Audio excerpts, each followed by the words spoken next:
बांकी पाई आसीछि गर्वर खबर।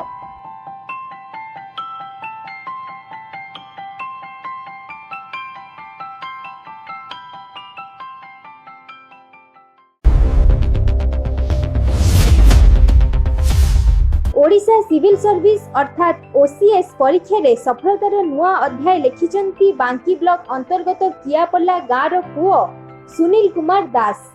से OCS परीक्षा रे 74तम रैंक हासिल करी समग्र बांकी पाई गर्वर कारण होइछंती। कटक जिला बांकी ब्लॉक रो कियापल्ला ग्रामर सूर्यमणि दासंको पुओ सुनील कुमार दास छोटो गाँव आसी एही बड़ सफलता हासिल करिछंती। सफलता परे निज जन्ममाटी कियापल्ला को फेरिथिबा सुनील प्रथमे बापांको सह ग्राम मंदिर को जाई ठाकुरंकर आशीर्वाद नैथिले।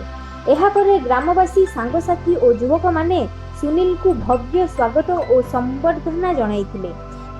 कियापल्ला पंचायत रु प्रथम थर पाई जणे युवक OAS पाइथिबारु समग्र अंचल रे खुशीर माहौल देखिया को मिलिथिला। ग्रामर युवक मानकर आयोजित संबर्धना सभारे बहुत शिक्षाविद और सुनील पढ़ुथिबा स्कूल रो शिक्षक माने जोगदेई गर्व प्रकाश करिथिले। एही अवसर रे बांकीर पूर्वतन विधायक देवाशीष पटनायक सुनील को घर को पहुंची शुभेच्छा जणाइबा सह आगामी दिन रे निजर पदर मर्यादा अक्षुण्ण रखी समाज पाई काम करिबा को परामर्श देइथिले। खबरटी भल लागिथिले वीडियो को गोटे लाइक करंतु, शेयर करी अन्य मानक पाखु पहुंचंतु एवं आम चैनल को सब्सक्राइब करिया को भूलंतु नहीं। देखु थांतु महाद्वार न्यूज। नमस्कार, जय जगन्नाथ।